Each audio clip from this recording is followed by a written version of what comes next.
Always pretending to be busy. You just want to avoid housework, don't you? No, that's not true. I'm working hard for our life. Enough. A wife who doesn't do housework is a failure. As usual, my mother-in-law yelled at me, even though I worked day and night. She knew that if she raised her voice, I wouldn't fight back. No matter what I said, she always shouted over me. She never cared about how I felt. Will my life always be like this? I'm working so hard to support our way of living, but this suffocating routine is pushing me to my limit. One day, my husband said something shocking. You don't have to be my wife anymore. My name is Isabella, and I'm 36 years old. I met my husband, Mike, through a friend. Before we got married, I worked a normal office job, but I quit after we tied the knot. Mike has a good-paying job at a flooring company, so we could live comfortably on his salary. Still, I worked part-time at a local supermarket. Then, one day, after being married for years, Mike came home looking serious. Hey, can I tell you something? You might get mad, though. Huh? What is it? Why do you look so serious? My university friend, Sam, invited me to start a business with him. I've always wanted to do something like that. A business? Yeah, I've talked about this dream before. At first, it might be tough, and we might struggle financially, but I really want to try. His eyes lit up with determination. Seeing him like that, I couldn't stop myself from answering. Of course, you should do it. Really? Are you sure? Yes, if this is your dream, you should go for it. But things might get hard for a while, and it'll put more pressure on you. Isabella. Don't worry about me, I can just work extra shifts at my part-time job. Thank you, Isabella. Really, thank you for supporting me. The next month, Mike quit his job and started preparing for his new business with Sam. Life was about to change, and I knew I had to stay strong and support him. Then, a few months later, something unexpected happened. Mike's mother fell down the stairs and got injured. She had to use crutches for a while. Mike sat me down to talk. Dad passed away 2 years ago, and Mom lives alone. It's hard for her to do chores and take care of herself right now. Yeah, that makes sense. So, she wants to stay with us until she recovers. Wait, you mean move into our apartment? Yeah, but I know this is sudden. I could tell Mike was worried. He knew I didn't get along with his mother, so he wanted to check with me first. My mother-in-law had been difficult ever since I married Mike. When we first met, she completely ignored me and only talked to him. I can't believe Mike's partner is just an ordinary girl like this, she said. It was rude, but at least Mike defended me. Still, her attitude never changed. Even when Mike wasn't around, she kept making nasty comments during phone calls. Sometimes, she even visited just to criticize me. I thought about telling Mike, but he was always exhausted from work. I didn't want to add to his stress. So, when my mother-in-law asked to stay with us while she recovered from her injury, I should have said no, but I didn't want to make things harder for Mike. It's okay, I said, even though I wasn't sure. Mike looked surprised. Are you sure? He asked. Yeah, she needs help, right? And I'm working during the day, so we won't be together all the time. That's true, but will you really be okay? I'll manage. It'll give you peace of mind, right? Thank you, Isabella. We couldn't afford a professional caretaker since Mike's new business wasn't making much money yet. Some months, he barely made $2,000. He worked late nights and weekends, doing everything to make his company succeed. The last thing I wanted was to add to his stress. So, I took on extra work from home while keeping my part-time job. We needed the money, and I wanted to help as much as I could. And just like that, my mother-in-law moved in. The day she was discharged from the hospital, both Mike and I were at work, so she arrived at our home alone. As soon as I got back from my shift, the doorbell rang. When I opened the door, she immediately snapped at me. What? You said you were working, but you're here? I just got back, I explained. It's just a part-time job, stop acting like you're important. I'm sorry. Never mind, bring in my luggage and make me some tea. Okay. This was how she greeted me. I was already exhausted, but I had no choice. I forced myself to do what she asked. 3 months passed. My mother-in-law could walk just fine now, but she showed no sign of leaving. She had made herself completely at home. She wandered around as she pleased, even barging into my room while I worked. Hey, Isabella, Why are you playing on the computer when Mike is working overtime? I'm not playing, this is my job, I work from home. Yeah, right, you're probably just wasting time. How can you do that while your husband works so hard? I swear, I'm really working. Don't talk back. A daughter-in-law shouldn't argue with her mother-in-law. Her face twisted with anger as she yelled at me. I wanted to fight back, but what was the point? If I argued, things would only get worse.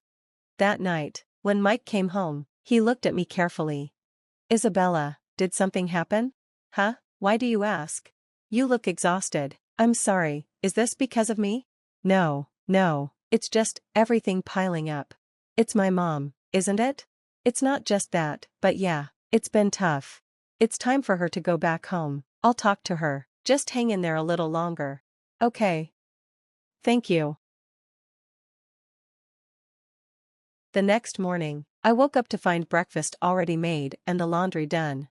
In the kitchen, I saw my husband pouring coffee. He must have woken up early and taken care of everything himself. Just then, my mother-in-law saw me in my pajamas and immediately got angry. Isabella, what is this? You made Mike cook breakfast for you? I just woke up. And unbelievable, how can you be so lazy? Mike is working so hard for us, don't you get that? I'm sorry. Before I could say more, my husband stepped in. Mom, stop it. But my mother-in-law suddenly acted like she was the victim. Mike, how can you talk to me like that? I'm only saying this for your own good. Mom, don't you understand? Isabella is working too. She's the one supporting us right now.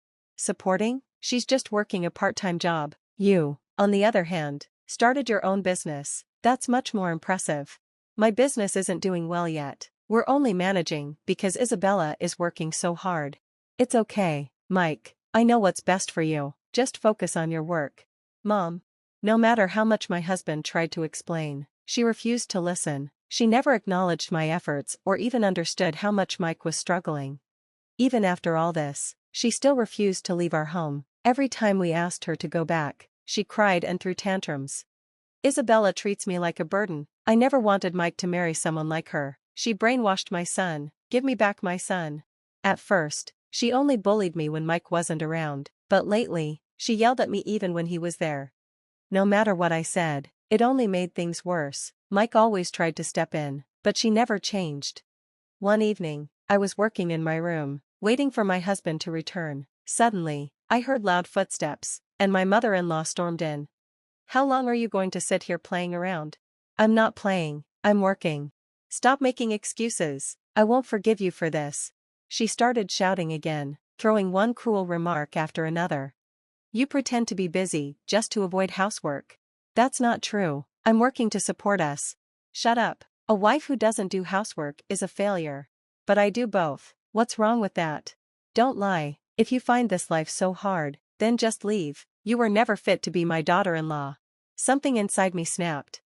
Not fit to be your daughter-in-law? You have no idea what I've been through. I'm done taking this. I was ready to fight back, but just as I opened my mouth, a voice from the hallway cut through the tension. That's enough. My husband stood there, his face full of anger. Mom, stop it already. How much longer do you plan to torment Isabella? No, Mike, I'm only doing this for your sake. For my sake? My wife is being harassed by my mother. There is no greater pain than this. Why are you saying such things? How can you defend a failure like her as my wife? Don't make me say it again. I only make $2,000 a month. It's thanks to Isabella's work that we can afford to live. My mother-in-law's face twisted with rage. That's a lie.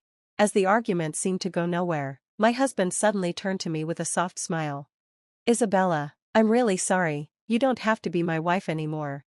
Mike? Let's get a divorce. If you stay with me, you'll have to deal with this woman for the rest of your life.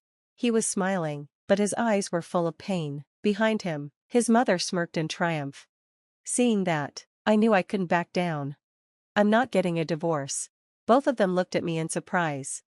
If we divorce now, that's exactly what your mother wants. And besides, I love you, Mike. I don't want to break up over something like this. But, are you sure? You've suffered so much because of her. Mike, you've done everything you could to change the situation. You're not the one who hurt me, your mother is. Isabella. I know you're a kind person, Mike, that's why I'm okay. Hearing my words, he nodded firmly, then he turned to his mother, his expression hardened with resolve. Mom, I'm done being passive. You need to leave this house. Mike. I've had enough. Stop interfering with our happiness. How dare you talk to your mother this way? I'm doing this for your sake. It's not for my sake, it's a nuisance. From today on, I don't consider you my mother anymore. What? This is all your fault, Isabella. She turned to glare at me, still trying to shift the blame. That was the last straw. My fault? Don't be ridiculous, I snapped. Do you know how much I've endured? You called me unworthy, belittled me every day, and now you expect me to stay silent? No more. Where is this coming from all of a sudden? That's what I should be asking. You act so high and mighty, but who do you think you are? I am never divorcing Mike. If I have to fight you for the rest of my life to stay with him, then so be it. I won't let you win. Now get out of our house. How dare you talk to your mother-in-law like this? Mike, say something, Mike. But my husband only gave her a cold stare. Silence filled the room. Then, without another word, my mother-in-law left. Not long after, Mike and I moved to a new apartment. He didn't give his mother our address. Rumors say she's been spreading lies about me to our old neighbors, but no one believes her. Instead, she's been ostracized, seen as a mother-in-law who bullied her son's wife and was abandoned as a result. As for us, Mike's business has finally stabilized, and his income has grown significantly over the past few months. I've also returned to part-time work now that we're financially stable. We know life will bring challenges, but after everything we've been through, I'm confident we can handle anything, together. We will continue working toward our happiness,